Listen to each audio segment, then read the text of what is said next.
እሺ እናመሰግናለን። የተወሰኑትን በመፍትሄ ደረጃ እንሄድበታለን መውጫ ላይ በኋላ አንድ ሁለት ነጥቦች ይቀሩናል። እሱንም እንድንዳስስ ቅድምም ያቆየነው ጉዳይ አለ እንመጣበታለን። ምናልባት ሙልጌታ የህዝቡ ጥያቄ ምንድን ነው የሚለውን ጠይቅ ነበረ። ኦልሬዲ አቤል ቀድሞ ጀምሮታል። ምክንያቱም የምንመልሰው የህዝቡ ጥያቄ ሌላ የሚመለሰው መልስ ወይም ደግሞ ኢምፖዝ የሚደረገው ሌላ እየሆነ ስላስቸገረ በዋናነት ብናስቀምጥ የመልካም አስተዳደር እና የእድገት ወይም እንግዲህ ብልጽግናም በሉት ወይ እድገት ኢንፍራስትራክቸር ብሎ ሰርቪስ ብሎ ገልጾታል አቤል።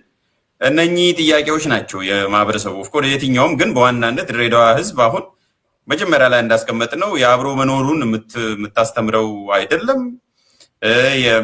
ማህበራዊ ውቅሩን መልሰ የምገነባው ነገር አለ ኦልሬዲ በረዥም ዘመናት የተገነባ ስለሆነ ስለዚህ ሰከንድ ኦርደር ሰርድ ኦርደር ዲማንድስ የምንላቸው ናቸው መሆን የነበረባቸው እና የተወሰነው እሱ ኦልሬዲ ስለገለጸው አቤል ያነሳው ነገር ላይ ባጭሩ ሰዓታችን እንድንጠቀም ባጭሩ ሪፍሌክት አድርግና ቀደም ወደ አቆየናቸው ጥያቄዎች እንሻገራለን። ሙሉጌታ ጥሩ አመሰግናለሁ። እንግዲህ ጥያቄው የኢምፓክቱ እንዲህ አይነት ነገር ኢምፓክቱ ምንድነው ነው እንደዚህ የአዘሪንግ ፖለቲክስ በግልጽ ድሬዳዋ ላይ እንዳለው እንደ 40/20 አይነቱ የፖለቲካ እንትን እሳቤ ጠቅላይ ሚኒስትሩም በተናገሩት ንግግር እንደገለጹት ሌላውን አግላይ የሆነ ፕራክቲካሊ 40/20 የሚያሳይ ነገር ነው በግልባጩ ማለት ነው። ይሄ ነገር ምን አይነት ኢምፓክት አለው ምንድነው የሚኖረው ኢምፓክት የሚለው እንዳልከው ባጭር ለመግለጽ ሞክራለሁ። የመጀመሪያው የኢኮኖሚክ ዊዝድሮዋል ይኖራል ነው በድሬዳዋ ላይ አይ ዶንት ኖ መረጃው ካለ ድሬዳዋ ላይ የድሬዳዋ ኢኮኖሚ በማመንጨት ሂደት ውስጥ በግብር በመሰብሰብ ሂደት ውስጥ ድሬዳዋ እንግዲህ አሁን አይ ቲንክ ወደ 2-3 ትሪሊዮን አካባቢ የመሰብሰብ አቅም ገንብታለች። ይሄ 2-3 ትሪሊዮን የሚሆን የኢትዮጵያ ገንዘብ የሚመነጨው በጣም እኔ እዛው እንትን ውስጥ ታክስ እንትን ውስጥ የሚሰሩ ጓደኞች ስላሉኝ ከነሱ ያገኘሁት መረጃ ነው። አብዛኛው እስከ 67% የሚሆነው ኢኮኖሚ በተለይ በታክሱ የሚሰበሰበው እነኚህ አዘርስ ብለን ከምንጠራቸው ማህበረሰብ ነው። አንፎርቹኔትሊ ወይም ፎርቹኔትሊ አድርገን መስሎ እንችላለን። ይሄን የምጠቅሰው ለምንድን ነው? ይሄ የፖለቲካ አካሄድ ቅድም እንደገለጽኩት አንዱ ኢምፓክት ኢኮኖሚክ ዊዝድሮዋል ነው። ምን ማለት ነው? ይሄ ትልቁን ኢኮኖሚ የሚያመነጨው ማህበረሰብ እንዲህ አይነት አግላይነት ሲመጣበት አንደኛ ሌስ ኢንቨስትመንት ይኖራል። ኢንቨስት ለማድረግ ፍላጎቱ አይኖረውም።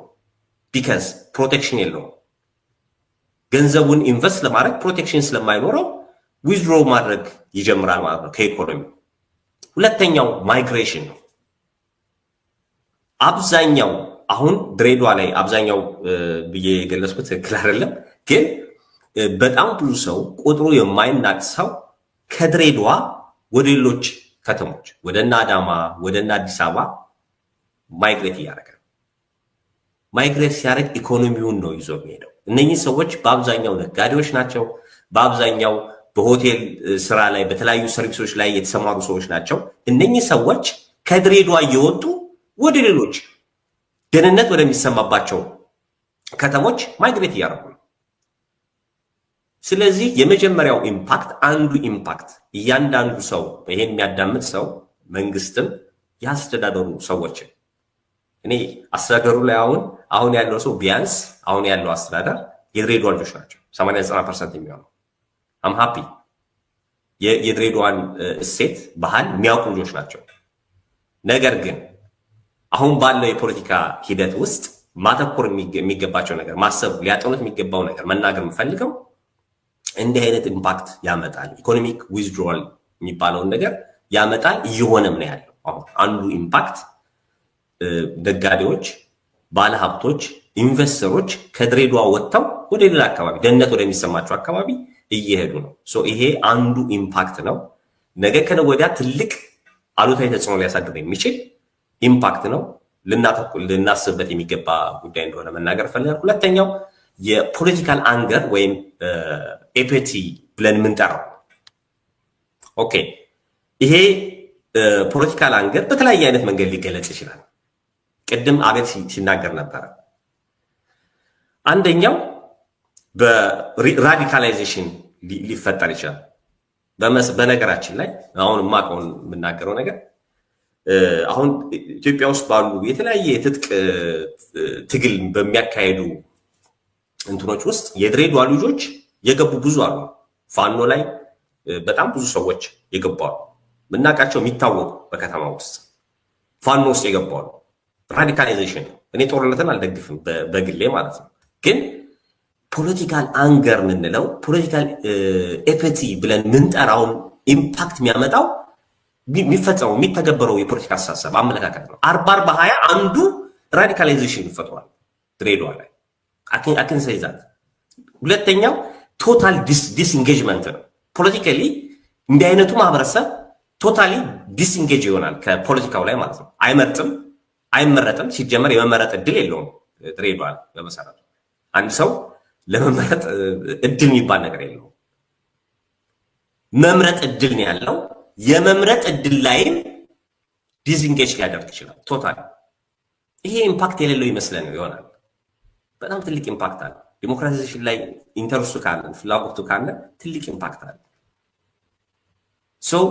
የቶታል ዲስኢንጌጅመንት ፖለቲካሊ ዲስኢንጌጅ የማድረግ ነገር ምርጫ ላይ ምናየው ነው። ምርጫ ውስጥ አንድ ሰፈር አንድ እንትን የምርጫ ጣቢያ እስከ ላይክ 17,000 አንዳንዱ ትልልቅ ቀበሌዎች እስከ 25,000 ሰዎች ይኖርባቸዋል።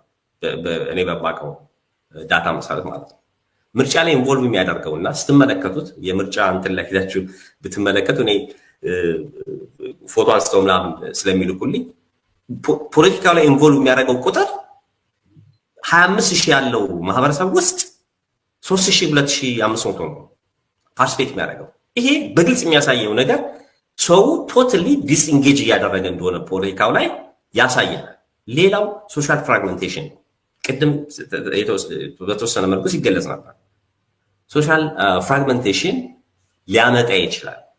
ሪሊጂየስ ኤትኒክ ሴፕሬሽን ቅድም ስንገልጸው የነበረው እድሮች፣ እቁቦች፣ እንደዚህ አይነት ማህበራዊ ኢንስቲትዩቶች፣ ተቋሞች ዛሬ በኤትኒክ ሆነዋል። ቅድም ሲገለጽ የነበረ የሙስሊም እድር የሚባል አናውቅም።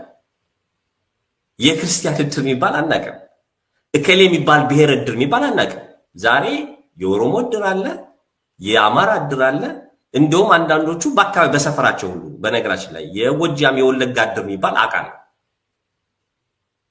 ሌላው ዲስትረስት ነው። እርስ በርስ ዲስትረስት የመደራረግ ያለመተማመን ነገርን ይፈጥራል። አንዳንድ ጊዜም ይሄ ወደ ቫዮለንስም ሊያድግ ይችላል።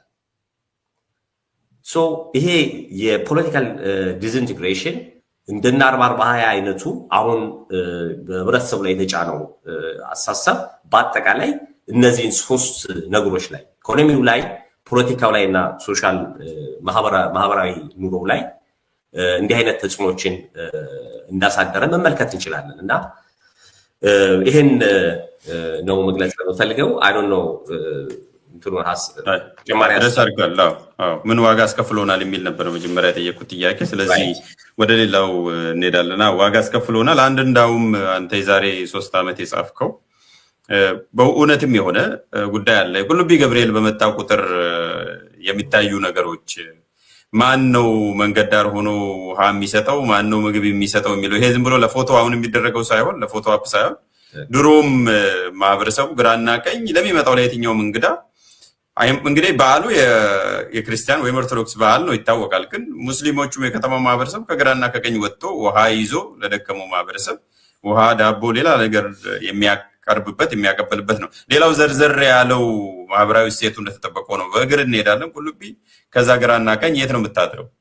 ማን ነው የሚንከባከብ? እና ያ አሁን የትም ሀገር የማታየው ምንም ያህል ብናመጥ የማናመጣው ነው። በላቦራቶሪ ብሰራው ተሰብስበን ጥናት ብናደርግ ምንም ያህል የሪኮመንዴሽን ብዛት ብንከምር የማታመጣው ነው ማለት ኦርጋኒካሊ የሚፈጠር የሚወለድ ነው። እና አንድ ምሳሌ ልጀምርልህ ብዬ ነው አንተም የጻፍኩበት ስለሆነ ሁልጊዜም ሲመጣ ከሌላው የአገራችን ክፍል የመጣው ማህበረሰብ ሲደመምበት የነበረ ጉዳይ ነው። በነገራችን ላይ አልጻፍኩበትም። ሰሞኑን የሆነ ቪዲዮ ቆርጠው የሆነ ውይይት የአንድ አማርኛ የማይችል በደንብ የማይችል አንድ ደግሞ ኦሮምኛ የማትችል ልጅ ተጋቡ ተብሎ እንደ ትልቅ ዜና እየቀረበ ነው ያለው። በፈጠራችሁ እኔ እሱን ሳይ እና ሰው ሲከባበር ገርሞኝ የት ሀገር ላይ ነው ያለ ነው ማለት ከተለያየ ማህበረሰብ መጋባት ኢትዮጵያ ላይ ብርቅ የሆነ መጥቶ ነው ይሆን ወይስ በትልቁ አንዷ ከጎጃም የመጣች ልጅ ነች፣ እኔ ምንም ኦሮምኛ አልችልም ትላለች። እሱ የሰላሌ ልጅ ነኝ፣ እኔ ምንም አማርኛ አልችልም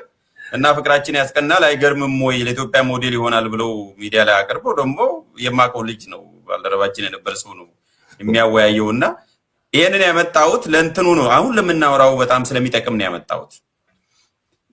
ይሄ እኮ ተፈጥሯዊ ነው ማለት የተለያየ ቋንቋ የሚያወራ ሰው የተለያየ ሃይማኖት ያለው ሰው ከተለያየ ብሔር ያለ ሰው መጋባት ኢትስ ኖርም እኮ እኛ ጋር ኤክሰፕሽን ሳይሆን ኖርም ነው ኢትዮጵያ ላይ በአጠቃላይ ድሬዳዋ ላይ ደግሞ ኢትስ ኖርም። እና እንዴት ብርቅዬ የሆነ ማለቴ ነው እንደ በቃ ይሄ ምንድነው ኢንዲሚክ ስፒሺስ ተብሎ ጥበቃ የሚደረግላቸው አለ አይደለ? ይሄ መጥፋት ላይ ያሉ እንትኖች እና ያንን አይቼ ገርሞኝ ነው። እና ሰው በዛ ልክ የሚቀባበል ከሆነ ያስከፈለንም ዋጋ አንዱ እሱ ነው። በዲስኮርስ ማለት ነው፣ ቀላል አይደለም። እኔ ምርምሬን ሳረግ አንድ የናይጄሪያ ሰውዬ አንድ ኢንፎርማንት ስም ሳልጠቅስ ለአሁኑ ምርምሬ የኤትኒክ ኮንፍሊክት ላይ ጥያቄ እየጠየቅኩ የናይጄሪያ ህገ መንግስት ላይ ምን ይላል? the state shall promote the intermarriage between different ethnic and religious group ይላል። የስቴት እንትን ሆኖ ማለት ነው። እና ስትሬንጅ ነው ህገ መንግስት ላይ መንግስት የተለያየ ማህበረሰብ ሃይማኖትና ብሔር ተከታይ እንዲጋቡ ማበረታታት አለበት ብለህ በግዴታ ታስቀምጥ። ህገ መንግስት ላይ ነው፣ አንቀጽ 15 ላይ ነው ያለው። እና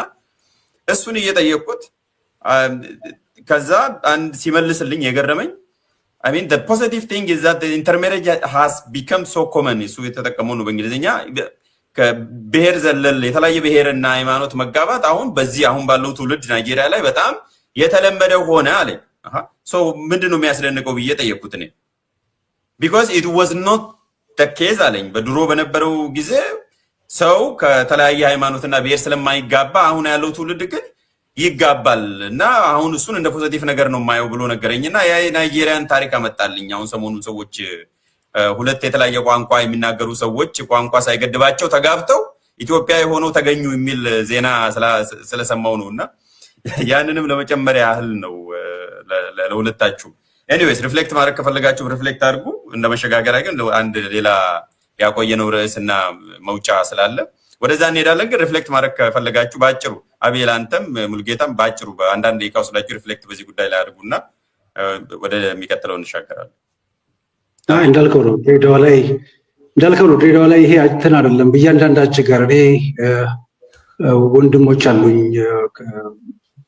ሙስሊም ሚስት ያላቸው ልጆች ወልደው በሰላም የሚኖሩ የሁላችንም እንትን ነው የሁላችንም ነባራዊ ሁኔታ ነው እና የተለየ ነገር ያለው ብዬ አላስብም። ባይሆን በመውጫው የሪኮሜንዴሽኖች ላይ የተወሰኑ ሀሳቦችን ለማንጸባረቅ እሞክራለሁ። ኦቨርቲዩ። እሺ አመሰግናለሁ። ብርቅ ይሆናል ወይ ብርቅዬ እንስሳ ይሆናል ወይ ከሚለው አንፃር ነው። እሺ ሙሉጌታ።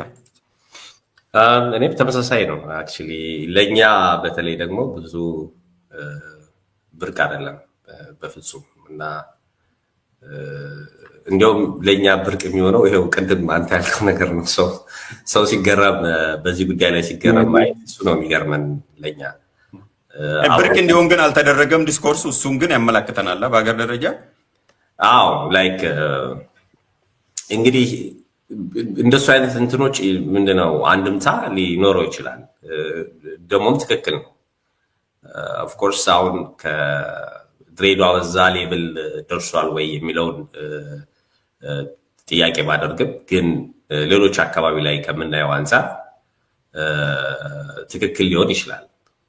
ሰው በቋንቋው ምክንያት በሚገዳደልበት በሃይማኖቱ ምክንያት በሚገዳደልበት አገር ላይ እንግዲህ እንደተባለው ቋንቋ ሳይገድባቸው መጋባታቸው ዜና ሆኖ ሊወጣ ይችላል።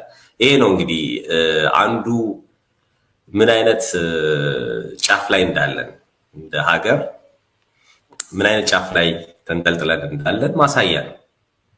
እንዲህ አይነት ነገሮች እንትን ነው እንደ ዋርኒንግ አድርገን መውሰድ ይጠበቅብናል። እንዲህ አይነት ነገር ምንም ነገር ይሄ ምንድነው አብሮነት አብሮ መኖር ባህሉ የነበረ ኖርሙ የነበረ ማህበረሰብ ወደ ጫፍ ሄዶ ደግሞ እንዲህ አይነትን ነገር ይሄ ኖርሙ የነበረውን ነገር ልክ እንደ አዲስ እንደ እንግዳ ነገር አድርጎ ለማሳየት ሲሞክር ምን አይነት ጫፍ ላይ እንዳለን ምን አይነት አደጋ ውስጥ እንዳለ የማህበረሰቡ ኑሮ አኗኗሩ አብሮነቱ ምን አይነት አደጋ ውስጥ እንዳለ የሚያሳይ ነው። ሰው ልብ ያለው አይምሮ ያለው መንግስትም እንበለው ወይም አክተርስ ኦፍ ሶሳይቲ ብለን የምንጠራቸው በተለያየ ዘርፍ ላይ የተሰማሩ ማህበረሰብ ተኮር ላይ ሊሰሩ የሚችሉ ሰዎች ምን ያህል ሊሰሩበት እንደሚገባ የሚያሳይ ነገር ነው። እኔ እንግዲህ የገባኝ ነገር እሱ ነው። እሱ ማለት ነው ፎር ግራንትድ የወሰድነው ነገር ግን እንዴት ብርቅዬ ሊሆን እንደሚችል ማሳያ ነው የሚል ነው የሚያስማማን። ከዛ አንጻር ነው የሚያየውት። ዝም ብለን በቀላሉ የወሰድነው ማለት በቀላሉ ሊወሰድ የማይገባ ፎር ግራንትድ የማይወሰዱ ነገሮች ለማለት ነው። ቅድም ያቆየነው ነጥብ አለ፣ ወደሱ እንመለስ እስቲ። ደግሞ ድሬዳዋ በኦሮሚያ ክልል ስር ትተዳደር ነበር በህገ መንግስቱ የተባለውን ጀመርንና ቅድም አንተም ሲጀምር አቆይልኝ ብዬ ነበር ወደ ታሪክ ስለሄድን እሱም መልሰን መሄድ በተግባርም በህገ መንግስትም የህገ መንግስቱን ባጭሩ እኔ ልንገራችሁ። እኔ የራሴን መጠነኛ ጥናት አድርጌያለሁ፣ ዳሰሳ አድርጌያለሁ። አልነበረችም ሆናም አታውቅም። በጠቅላይ ሚኒስትሩ ያለው በሁሉም መመዘኛ ብትሄዱ የተሳሳተ ነው። ባክግራውንዱ ላይ ያነሳው ትክክል ነው ማለት የወሰን ላይ ልንጣላ አይገባም ይሄ ብሎ ሄዶ ለዛ ነው ሙሉ የሚያሳየው። ከዛ በኋላ ግን የተናገራቸው ነገሮች አንደኛ እንደ ምሳሌ የማይሆንም፣ ሁለተኛ የድሬዳዋ ችግር በህገ መንግስቱም የለም። ህገ መንግስቱ ተሻሽሎ ነው መፍትሄ ላይ እንመጣበታለን እንጂ በህገ መንግስቱ ምላሽ ይገኛል ያለው በህገ መንግስቱ ምላሽ የለውም። ኢትስ ማን ሜድ ፕራክቲካሊ ኢምፖዝድ የተደረገ በፖለቲካል ፕራክቲስ የመጣ ነው። የ40/40 እኮ ህገ መንግስቱ ላይ የለም፣ ሰዎች የፈጠሩት ናቸው። ስለዚህ እንደዛ አይነት ነገሮችን አለርን አድርጎ ሌላ የተሻለ ስርዓት ማምጣት ሁሉም ዜጎች ቅድም ለምሳሌ መምረጥ አትችልም ማለት እኮ ሰው ቢሰማ ይስቅብናል። ምንድን ሰው መምረጥ አይችልም ማለት መመረጥ አይችልም ማለት ምን ማለት ነው? እንደዛ አይነት ነገሮች በፕራክቲስ የመጡትን አስተካክለ ህገ መንግስታዊ ማሻሻያ የሚያስፈልጉትን አድርገ ነው ለማህበረሰቡ የሚመጥን ባይዘው የተለየ ነገር እየተጠየቀ አይደለም። መፍትሄ ላይም እናስቀምጣለን። የማህበረሰቡን እሴት የሚመጥን ይሁን ነው። ዛዘር ወይ ራውንድ ነው እያለን ያለ ነው። አዲስ ነገር ይፈጠር አይደለም። በዛም የሚመለስ አይደለም። በደርግ ህገ መንግስት ባጭሩ በረቂቅ የቀረው ማለት ነው፣ ወደ ተግባር ያልገባው ወያኔው ሲመጡ ያሽከነጠሩት እዛ ላይ ለባህል እውቅና ይሰጣል፣ ለቋንቋ እውቅና ይሰጣል ነው ወዘተረፈ። ከዛ በኋላ ስለ ራስ ገዝም ሲያወራ ድሬዳዋ በራስ ገዝ ነው የተቀመጠችው እንጂ ኦቶኖመስ ሪጅን ተብሎ ከተገለጹት እንጂ በኦሮሚያ ክልል ስር አልነበረችም። ኢምፕሊኬሽን የለም። በሽግግሩ ጊዜ የሽግግር አዋጅ 7/1992 ዓመተ ምህረት በፈረንጆቹ ነው የተጻፈው አዋጁ። ለዛ ነው ወይም 7/1984 ዓመተ ምህረት የወጣው አዋጅ ላይ ስለ ክልሎች ይዘረዝራል። ክልል 1 በዛ ነው የሚገልጸው። ክልል 1 2 3 4 ብሎ ክልል 4 ላይ አክቹአሊ ኦሮሚያም አይልም ኦሮሞ ነው የሚለው ባይዘው። ክልል 4 ኦሮሞ ይላል። ክልል 3 ላይ አማራ ይልና አማራ ክልል ውስጥ የሚገኙት ኦሮሞን አገውን ሁለት ቦታ ከፍሎ እንደዛ እያደረገ ያስቀምጣል። ክልሎቹን በቁጥር እየዘረዘረ ይሄዳል። አዲስ አበባ ክልል 14 ላይ ነች። ክልል 13 ሀረሪ ነች ባይዘው። ሀረሪ ልና ቅንፍ ውስጥ የሀረር ከተማን የሚለው ራሱ ክልል 13። ድሬዳዋ አልተገለጸም፣ በሽግግሩ ጊዜም አልተገለጸም፣ የለም የሽግግር አዋጁ ላይ የለም። ኦሮሚያ ውስጥ አልተገለጸም። ኦሮሞ ለብቻ ክልል 4 ለብቻ ተገልጿል፣ ወይም ኦሮሚያ አሁን ተብሎ የተደነገገው። የፌዴራል ህገ መንግስት ውስጥም ኦሮሚያ ራሱን ችሎ የተደነገገ ነው። በክልል ህገ መንግስትም ድንበሩ በግልጽ ተለይቶ የተቀመጠ ነው። ስለዚህ በኦሮሚያ ህገ መንግስትም የድንበሩን የሚያስቀምጠው የክልሉን ድንበር የሚያስቀምጠው ውስጥ ምንም የተካተተ ነገር የለም። በፌዴራል ህገ መንግስት ድሬዳዋ በኦሮሚያ ስር ነው የምትገኘው አይልም። ይሄን ከጨረስም በኋላ ስለ የትኛው ህገ መንግስት ነው የሚያወራው የሚለው የትኛውም ህገ መንግስት የለም። ተሳስተዋል ጠቅላይ ሚኒስትሩ። ሲጀመርም በህገ መንግስቱ መሰረት ብሎ ማውራታቸው ለምን እንዳስፈለገ የሚታወቅ ጉዳይ አይደለም። ከዛ በተግባርም ቢሆን ምንም በዛ የተዳደረ ነገር የለም ታይቷል። ምናልባት እዚህ ላይ በተግባር በአንድ ክልል ተጠሪነት ስር ድሬዳዋ የተተዳደረችበት ጊዜ ያለው የሚለውን አጭር ጉዳይ ያው ህገ መንግስቱን በዚህ መልኩ ስላስቀመጥኩ ሪፍሌክት አድርጉና ወደ መውጫው እንሄዳለን፣ ወደ መፍትሄው። ሙሉጌታ ወይም አቤል አይ ቲንክ እኔ በላይ ይህን ጉዳይ የሚያውቀውና ማንቀሳቀስ ስለሚችል ሙሉጌታ እንስጠውና በቀጣይነት መጨረሻው ነጥቦች ላይ ደግሞ ሀሳብ ሰነዝራለሁ። እሺ ሙሉጌታ። እሺ ያኔ የተለየ እውቀት ኖሮኝ አይደለም አክቹሊ፣ ግን ሪፍሌክት ለማድረግ ያለኝን ነገር ምንድነው ህገ መንግስት ላይ በነገራችን ላይ እንግዲህ ድሬዳዋ ላይ የሚነሱ የተለያዩ ስብስቦች፣ ማህበሮች ሊሆኑ ይችላሉ። ልክ በሆነ ወቅት ላይ ተነሱ የነበረውን ለምሳሌ የሳተናው እንቅስቃሴ ብንመለከት እንግዲህ ሰው ይህን ስም ስጠራ ያው በተለያየ አይነት መንገድ ፖለቲካሊ ሌብል ያደርጋሉ። ያው የሚታወቅ ነገር ነው። ዋሬቨር እንግዲህ እሱ ለነሱ ተወውና፣ ግን ያ እንቅስቃሴ ያ ሙቭመንት ፓርት ኦፍ ሂስትሪ ሆኗል። ወደድንም ጠላን የከተማዋ አንድ ታሪክ ነው። ባናነሳው ትክክል አይሆንም።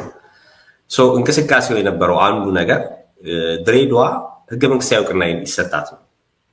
ይሄ የወጣቶች ስብስብ ያነሳው የነበረው ጥያቄ በወቅቱ ተነሶ ማይታወቅ ማለት ኢንቴንሽነሊ ተዳፍኖ ከነበሩ ጥያቄዎች ውስጥ አንዱ በድፍረት ሲወጣ የነበረው ነገር፣ ሲጠየቅ የነበረው ነገር አሁን አስተዳደሩ ራሱ ማንሳት የጀመረው ማለት ነው። በነገራችን ላይ አስተዳደሩ ማንሳት የጀመረው ጥያቄ ያኔ ዛሬ በሚኮነነው የሳተናው የሚባለው እንቅስቃሴ የተነሳ ነው። ለመጀመሪያ ጊዜ አይክንሳይ ድሬዳዋ ላይ አፉን ሞልቶ ደረቱን ነፍቶ እንዲህ አይነት ጥያቄ የሚያነሳ አልነበረም። ያ እንቅስቃሴ ከተነሳ በኋላ ግን አንዱ የነበረው ጥያቄ ድሬዳዋ ህገ መንግስታዊ እውቅና ስለሌላት ህገ መንግስታዊ እውቅና ይሰጣት። ኢንስቲቱሽኖቿ ለምሳሌ ፖሊስን ጨምረ ፖሊስ ተጠሪነቱ ለድሬዳዋ አስተዳደር አልነበረም። በመሰረቱ እንደዛ አይደለም። አሁንም ድረስ እንደዛ ነው። ተጠሪነት የለውም። ፍርድ ቤቶች ከኔ የተሻለ ሞገስ ሳቆ አለ የፍርድ ቤቶችን ሁኔታ ማለት ነው። በጣም ከፍተኛ የሆነ ችግር ነው የነበረው። ከታክስ ጋር የተያያዘ ግብርን በተመለከተ ድሬዳዋ ውስጥ ትልቅ ኢኮኖሚ መነጫ እስከ ላይክ እኔ እንግዲህ እስከማውቀው ድረስ ከ20 ቢሊዮን የሚቆጠር ገንዘብ ይመነጫል። ነገር ግን የሚጠቀመው ፌደራል ድሬዳዋ አጠቃላይ በጀቷ ከ2-3 ቢሊዮን አልፎ አያውቅም። ስለዚህ ይሄ አንዱ ችግር ህገ መንግስቱ ጋር ያለው ችግር ነው። እንኳን ድሬዳዋ ለኦሮሚያ ለከሌ ለሚባል ብሔር ተሰጥታለች ተብሎ ህገ መንግስት ላይ ሊቀመጥ ይቅርና ራሷ ድሬዳዋ እንኳን እውቅና የላትም። በቃ ድሬዳዋ እውቅና የላትም ካለን በምን ተአምር ነው ድሬዳዋ ተብሎ ተጠቅሶ ለከሌ የሚባል እንትን ብሔር የተሰጠው? የለም። ቅድም በመግቢያ ላይ ስገልጸው እንደነበረው ጠቅላይ ሚኒስትሩ የቢግ ላይን ምንድነው ፋላሲ ተጠቅመው ገለጹት ብሎ ከመናገር በስተቀር ማስረጃ ሊሆን የሚችል እውነታ ማስረጃ ሊሆን የሚችል የሚነበብ እኮ ነው። በመሰረቱ ማንም ሌማን ሰው እንደው ማንበብ መጻፍ የሚችል ሰው ገለጥ አድርጎ የቱ ጋር ያለው ብሎ ማየት የሚችለው ነገር ነው። የለም። የህግ ባለሙያ መሆንም አያስፈልግም ለማንበብ የለም እሱ እና የለችም። ህገ መንግስት ውስጥ ላይ እንኳን የተቀመጠች አይደለችም። እንደዛ ካልሆነ ደግሞ ፎርዛ ማተር የኦሮሚያ ህገ መንግስት ላይም የለችም፣ የክልሉ ህገ መንግስት ላይ ማለት ነው። ትክክል ባይሆንም ኢቨን በክልሉም ቢሆን እነሱ እንኳን እንደዛ ማድረግ አይችሉም። ግን በዛ መልኩ እንኳን ያስቀመጡት ነገር እንኳን የለም በእነሱ ህገ መንግስት ላይ እንኳን ማለት ነው። ይሄ ዝም ብሎ የሚወራ ነገር ያው ቅድም እንዳልኩት የሆነ ነገር ለማሳመን ብለህ ያልሆነ ማስረጃ ከመጥቀስ ጋር የሚያያዝ ነገር ካልሆነ በስተቀር ድሬዳዋን በታሪኳ ውስጥ እንደዛ አድርገን ልናስቀምጠው የምንችልበት መንገድ የለም። ኦሮሚያ በእኔ እንትን እንደ ድሬዳዋ ራሱ ስንመለከተው ድሬዳዋዊነት ነው ያለው። አሁን ድሬዳዋ እኮ አይተነዋል። ለምሳሌ ከተለያየ አካባቢ ከኦሮሚያ አካባቢ እየተላኩ በቀጥታ ማለት ነው ከኦሮሚያ እየተላኩ ፖለቲካውንም አስተዳደሩን የሚመሩ ሰዎች ነበሩ። ቀጥታ ከኦሮሚያ ክልል እየመጡ ማለት ነው። እነኚህ ሰዎች ኦሮሞዎች ናቸው፣ ኦሮምኛ ቋንቋ ይናገራሉ። ግን በሚገርም ሁኔታ ከድሬዳዋ የኦሮሞ ጋራ መስማማት አቅቷቸው ነው የሄዱት። ይሄ ፋክት ስለሆነ ነው የምነግራቸው። አክቹዋሊ ለመጀመሪያ ጊዜ ከከተማው ሰው የተሾመው አሁን አይደለ? አሁን ነው። አሁን ይሄ ደግሞ የመጣበት ዋናው ምክንያት ሰዎቹ የመጡ ምንም የሚስማሙት ነገር የላቸው። ድሬዳዋ እኮ የራሷ የሆነ መልክ ያላት የራሷ የሆነ እሴት ያላት ቅድም ስንገልጸው የነበረው ነገር ነው። ቋንቋ አይደለም የድሬዳዋን እሴቶች የሚወስነው ቋንቋ አይደለም። ቋንቋ እኮ አንድ ሰው ኦሮሞኛ እየተናገረ አማርኛ ሊሰማ ትችላለህ፣ እዛ ውስጥ አረበኛ ሊሰማ ትችላለህ፣ ከዛ ውስጥ ሶማሊኛ ሊሰማ ትችላለህ። ድሬዳዋ የተለየች ነች። በዚህ ምክንያት ሳይስማሙ እነ መብራቴ የመጣው ነበር ፖለቲካውን ሊመሩ። መብራቴ ሁለቴ ነው የመጣው። ከዛ በፊትም የጸጥታ እንትን ነበረ በወያኔ ጊዜ። አሁን በዚህ በለውጡ ጊዜ ደግሞ የፖለቲካውን ሊመራ መጥቶ ነበር። ከአንዳቸውም ጋር ሳይስማማ እስከ መሳሪያ መማዘዝ ድረስ ተዳርሰው ነው የተለያዩት። ኦሮሞ ሆኖ ማለት ነው። ቢካዝ ከባህሉ ጋር አይሄድም፣ ከከተማው አሳሰብ ጋር ከህዝቡ ጋር የማይሄዱ ብዙ ነገሮች አሉ፣ እሴቱን የማይመስሉ ማለት ነው። እና ድሬዳዋ በራሷን እሴቷን አክብራ ጠብቃ የምትሄድበትን ነገር ከማመቻቸት በስተቀር ዝም ብሎ የከሌነች እንትናነች ማለቱ ጉዳት ነው ያለው ህብረተሰቡ ላይ፣ ነዋሪው ላይ ማለት ነው። ማንኛውም ላይ የድሬዳዋ ኦሮሞ ላይ፣ የድሬዳዋ ሶማሌ ላይ፣ የድሬዳዋ አማራ ላይ፣ የድሬዳዋ ነዋሪ በአጠቃላይ ላይ አሉታዊ ተጽዕኖ ነው የሚኖረው። አፍራሽ ነው፣ ገንቢ ነገር የለውም የሚለውን መናገር እፈልጋለሁ። እሺ፣ በመፍትሄ እንመጣለን። ቅድሚያ ለአቤል እንስጥና የመዝጊያውን ስለዚህ ምን ይሁን የሚለውን አቤል ንገረንና ረጅም ሰዓትም ስለወሰድን ከዛ በኋላ ውይይታችን የዛሬውን እናበቃለን። ወደ ሙሉጌታ እመለሳለሁ። አቤል ስለዚህ ምን ይሁን? አመሰግናለሁ ሞገስ። ሙሉጌታ በጣም ጥሩ ማብራሪያ የሰጠው።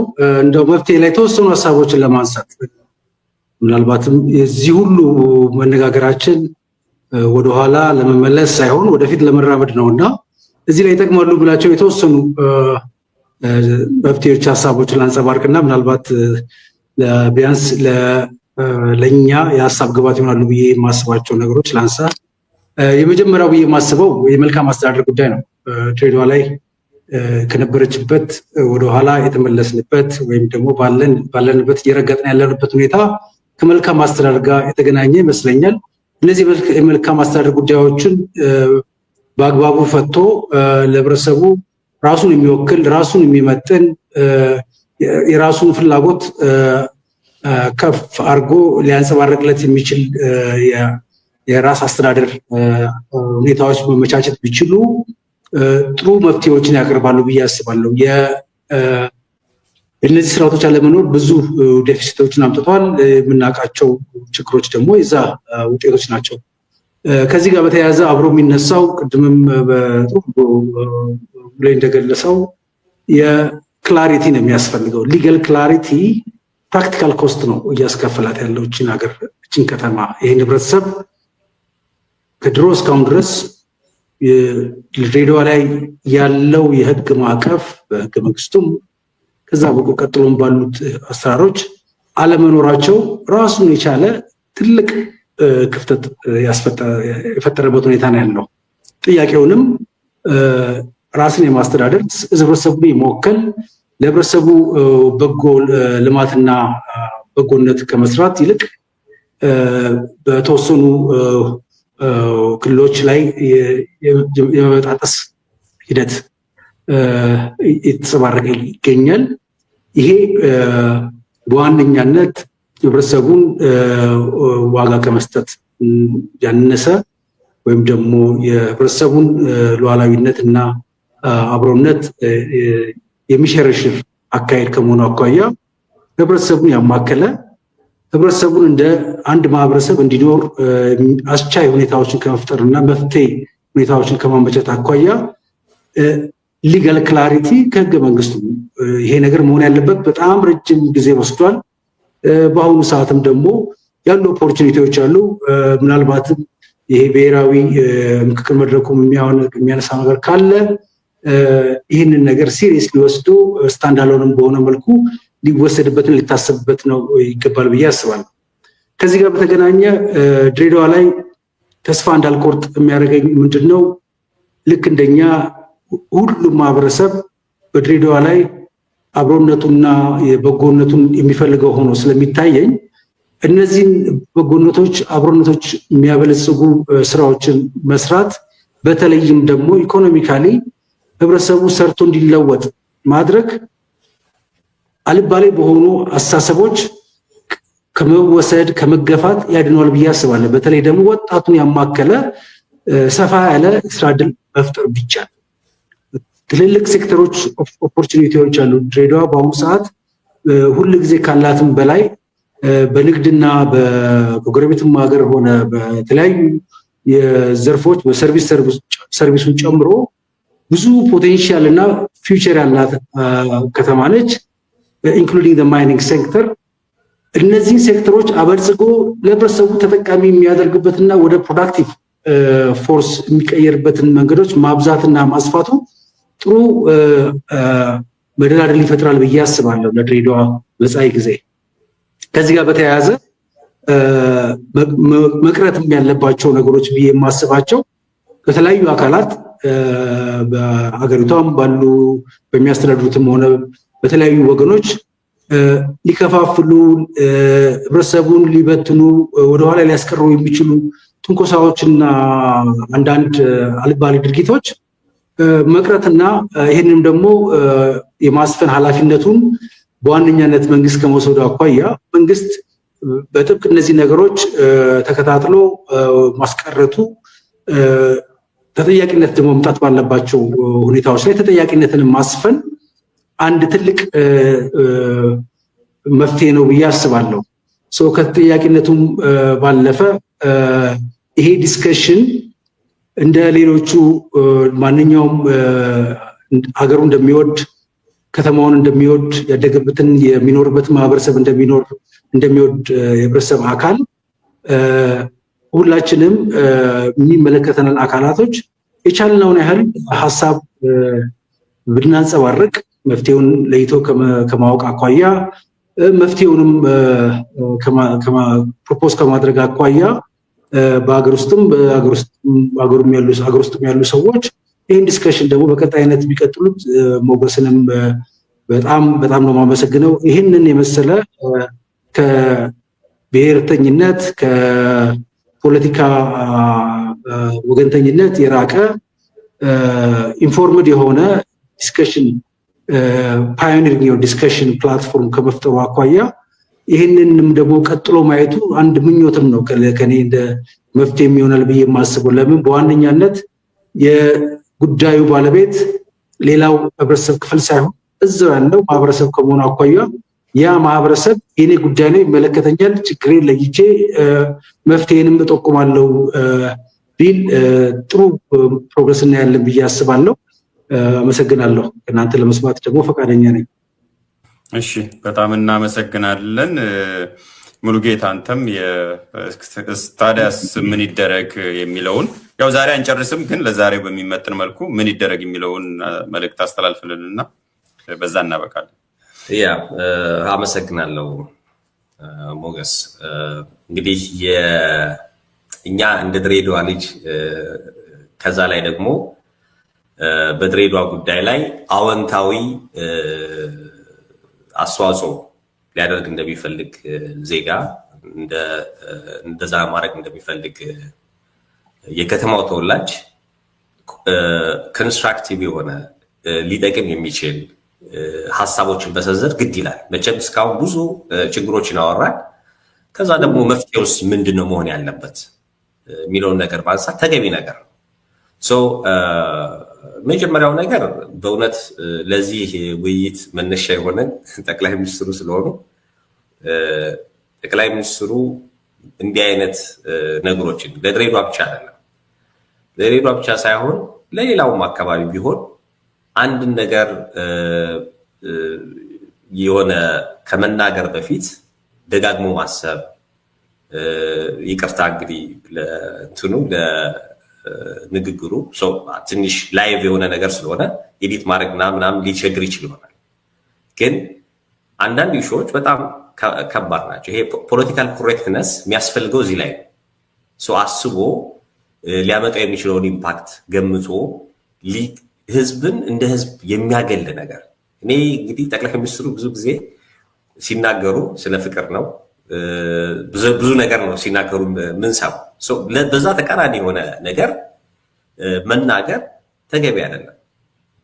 እንግዲህ በእድሜ ላንስ እችላለሁ ወይም ተመሳሳይ አካባቢ ልንሆን እንችላለን። እሳቸው እንግዲህ ወደ 40ዎቹ መጀመሪያ አካባቢ ይመስሉኛል። እኔም እንግዲህ 40 ዓመት ገብቻለሁ። መነጋገር መወቃቀስ ጥሩ ነገር ይመስለኛል እንደ ኢትዮጵያዊነትም እና ትክክል አይደለም። እንዲህ አይነት ነገሮችን አስቦ የሚጎዱ ማህበረሰብን ከግምት ውስጥ አስገብቶ እንደ መንግስት መናገር ተገቢ ይመስለኛል። ስለዚህ ፕሊስ እንዲህ አይነት ሀሳቦችን ከመናገር በፊት አስቦ አጢኖ ለመናገር መሞከር ተገቢ ይመስለኛል እና አንዱ መናገር የምፈልገው ነገር እሱ ነው። ምክንያቱም ለችግር የሚያደርገው ቃል ነው፣ ንግግር ነው። ብዙ ጉዳት እንዳለው እናውቃለን። በተለያየ አካባቢ ላይ በአፍሪካ ታሪክ ውስጥ ብዙዎችን እኔ አሁን ስም መጥራቱም ስለሚደብረኝ ነው በእኔ እንትን ማለት ነው። መሪዎች በሚናገሩት ንግግር በጣም ብዙ ዲስትራክቲቭ ኮንስኩዌንስስ ይኖራሉ እና ይሄ በጣም ጥንቃቄ የሚፈልግ ነገር ስለሆነ ፕሊስ እንዲያውም ከቻሉ ብዙ የተከፋን ሰዎች ስላለን ከቻሉ በተለያየ እንግዲህ የሶሻል ሚዲያም ተጠቃሚ ነው ኖት ጠቅላይ ሚኒስትሩ ባገኙት አጋጣሚ ይሄን ንግግር ቢያርሙት ይቅርታ ቢጠይቁ ደስ ይለኛል። ፐርሰናሊ ትክክል አይደለም፣ ይሄ እንዲህ አይነት ኢምፓክት ይፈጥራል ብዬ አልገመትኩም፣ ሀሳቡ ትክክል አይደለም ብሎ ይቅርታ መጠየቅ የምር በጣም ጠቃሚ ነገር ነው ብዬ ነው ማምነው። እንደ መሪም ፕሮባብሊ ጥሩ ምሳሌ የመጀመሪያ ምሳሌ ተደርጎ ሊወሰድ ይችላል፣ ልንወስደው የምንችለው ነገር ነው። ብዙ የተከፋን ሰዎች ስላለን እንደ ዜጋ ብዙ የተሰማን ሰዎች ስላለን ፕሊስ ይቅርታ ቢጠየቅበት የሚል አስተያየት አለኝ።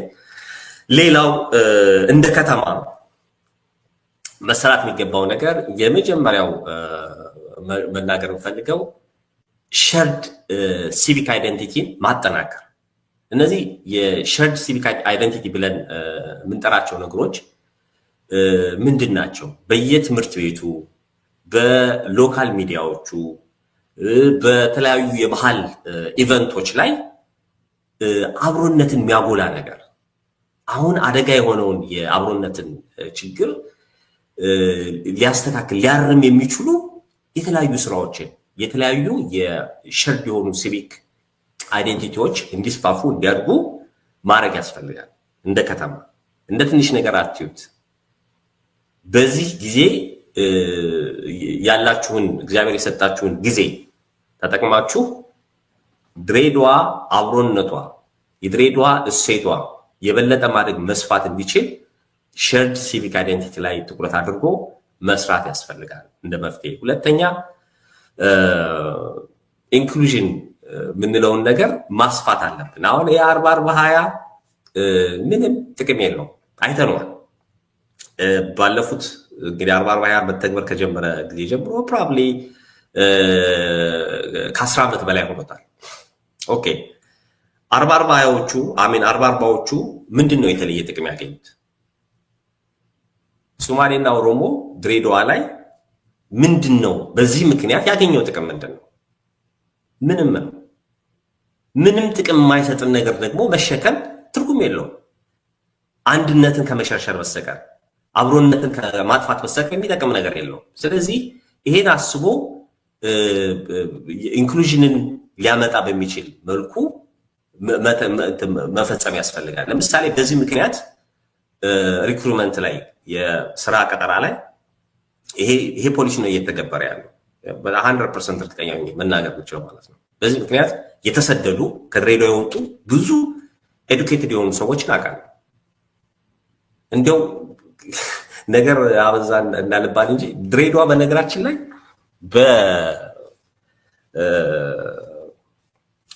ድሬዳዋ ኤክስፐርት የሚባል ኤክስፐርት ስንል ይሄውን በነገራችሁ ነገር ምንድነው የዛሬ ላይክ 20 ዓመት ምናምን አካባቢ የነበረ ጥናት ላይ ነው የምነግራችሁ። በቂ ኤክስፐርት አላቸው ከሚባሉ ከተሞች ውስጥ ከአዲስ አበባ ቀጥሎ ድሬዳዋ ነች የነበረችው። ምን አይነት ኤክስፐርቶች ናቸው? በደንብ የተማሩ ማለት ነው። ከዲግሪ ጀምሮ ዲግሪና ከዛ በላይ ያላቸው። ኢትዮጵያ ውስጥ አብዛኛው ከ12ኛ ክፍል ጨርሶ የሚሰራ ነው የነበረው በየአካባቢው ማለት ነው። ድሬዳዋና አዲስ አበባ ምርጥ የሚባሉ ኤክስፐርቶች ያሉባት ከተማ ነው የነበረችው። ዛሬ እነዛ ኤክስፐርቶች በብሔራቸው ምክንያት እየተገፉ በተለያየ አይነት ፖለቲካዊ ጫና እየተገፉ ወጥተው ዛሬ ቅድም ሲገለጽ የነበረው አገልግሎቱ ላይ የሚሰሩ እነማን ናቸው? አገልግሎቱ እንደዚህ የደከመው በምን ምክንያት ነው? አንደኛው እውቀት ነው። መልካም አስተዳደር እኮ እውቀትም የሚፈልግ ነገር ነው። ስለዚህ የችግሩ በዚህ ምክንያት የሚመጣ ችግር ደግሞ ቀማሽ ሁሉም ነው።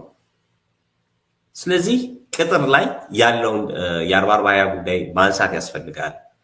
ሌሎችን ኢንክሉድ ላያደርግ የሚችል የፖለቲካ አስተሳሰብን መተግበር፣ ክሊር የሆነ ሩል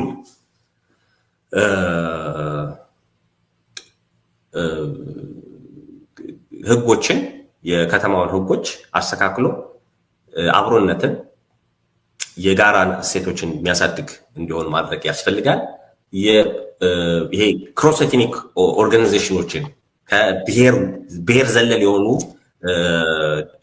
ድርጅቶችን ማበረታታት፣ አሶሲዬሽኖች ሊሆኑ ይችላሉ፣ ማህበራት ሊሆኑ ይችላሉ፣ የወጣት ግሩፖች ሊሆኑ ይችላሉ። ብዙ ነገሮች ነበሩ ድሬዳዋ ላይ በጣም በብዙ አይነት መልኩ የተደራጀ። እኔ 67 የወጣት ክለብ አስታውሳለሁ። ወጣት ላይ ሰራ ስለነበረ እነዚህ አይነት ክለቦች አውቃለሁ። አሁን ምን ያህል እንዳለ የማውቀው ነገር የለም። የወጣት ግሩፖችን እንትን ማድረግ፣ እነዚህ ከኤትኒክ ውጭ የሆኑ ኦርጋናይዜሽኖችን፣ ወጣት ግሩፖችን፣ ፕሮፌሽናል ኔትወርኮችን ማበረታታት፣ መደገፍ፣ ቻሪቲዎችን እንደዛው መደገፍ፣ ማሳደግ፣ ኢንክሉዲንግ የዲያስፖራ ሩትድ የሆኑ እንትኖችን ኦርጋናይዜሽኖችን መደገፍ።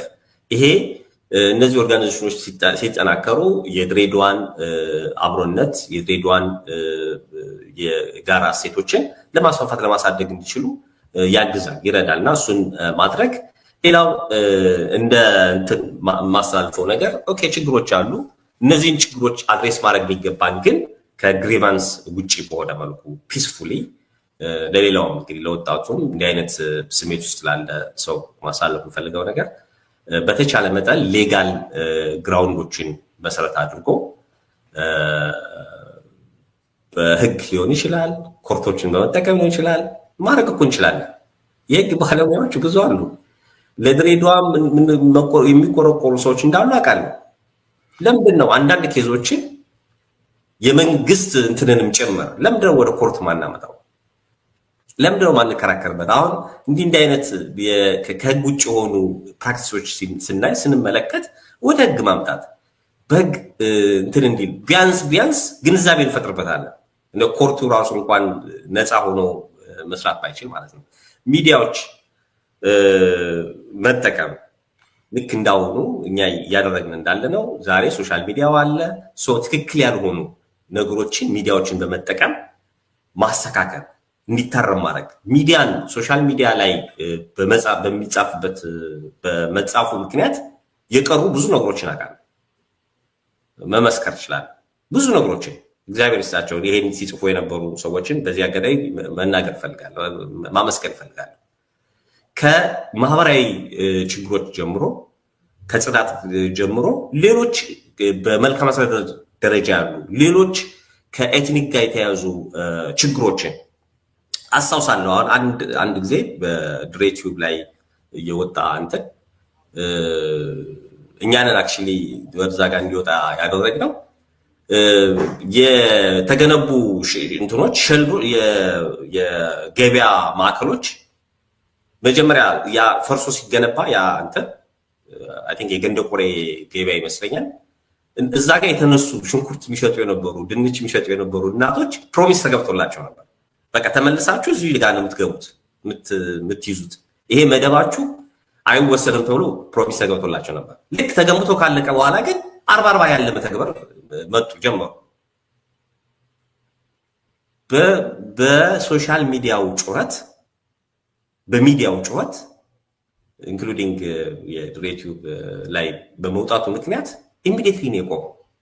ይሄ ሚዲያው ምን ያህል ተጽዕኖ እንዳለው ይሄ የስትሪት ቫዮሌሽን ከእንደዛ አይነቱ ኮንፍሮንቴሽን ይልቅ ሚዲያውን ተጠቅሞ ሰላማዊ በሆነ መንገድ ተጽዕኖ ማሳደር እንደሚቻል ያሳያል። ስለዚህ ሚዲያውን እንጠቀምበት፣ እድሉ ያለን ችግሮችን የምንመለከት በሙሉ በሚዲያው ችግሮችን ለመቅረፍ እንሞክር። ዲያሎግ ፕላትፎርሞችን እንጠቀም።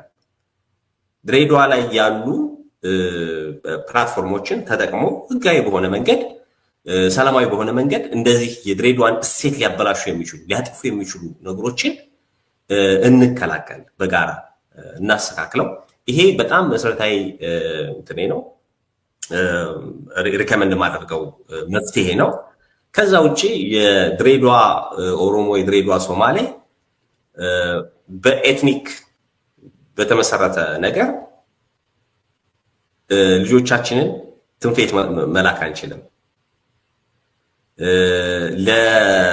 ለቤተሰቦቻችን ጥሪት ማፍራት አንችልም። ሰው አጠቃላይ ድሬዳዋ አጠቃላይ ስትጠቀም ስታድግ ነው ሁላችንም ልንጠቀም ልናድግ የምንችለው።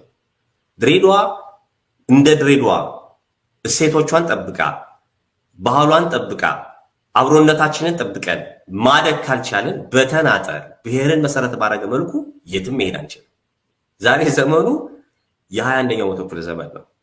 በ21ኛው መቶ ክፍለ ዘመን ዓለም ወደ አንድ እየመጣች ባለችበት ዓለም ውስጥ እኛ በኤትኒክ ጉሩኖ ውስጥ በብሔር ጉሩኖ ውስጥ ገብተን ችግር መፍታት አንችልም። የራሳችንን ችግር እንኳን መፍታት አንችልም። እየተናገርኩ ያለሁት የራስንም ችግርም ቢሆን በብሔር ጉሩኖ ውስጥ ገብቶ በብሔር በረት ውስጥ ገብቶ መፍታት አይቻልም። ይሄን የምታቀነቅኑ ምንድነው ኤሊትነን ባዮች ምንም ሊመጣ የሚችል ነገር የለም ሰውን ከመጉዳት በስተቀር ህብረተሰቡን ወደ ኋላ ቀርነት እንዲሄድ ከማድረግ በስተቀር ምንም ልንፈጥር የምንችለው ነገር የለም። ስለዚህ በተቻለን መጠን አብሮነታችንን የሚያሳድግ ድሬዳዋን ከፍ የሚያደርግ ሁላችንም በራሳችን ማድረግ በምንችለው ነገር ሁሉ ለድሬዳዋ የሚጠቅም ነገር መስራት ጠቃሚ ነው ብዬ ነው ማስበው። ይህን የሚያደርጉ በማህበር ተደራጅተው በተለያየ አይነት መንገድ በውጭም እዚሁም ሀገር ውስጥም ያን የሚሰሩ ሰዎች አሉ። በዛ መልኩ ያን አርአያ አድርጎ መስራት በጋራ መሆን አዋጩ መንገድ ብቸኛው መንገድ ነው የሚል እምነት ነው ያለኝ። የገበታ ለሀሳብ ሚዲያን ሞገስን በእውነት በጣም በጣም ነው ማመስገን የምፈልገው። ይሄ እድል ቀላል እድል አይደለም።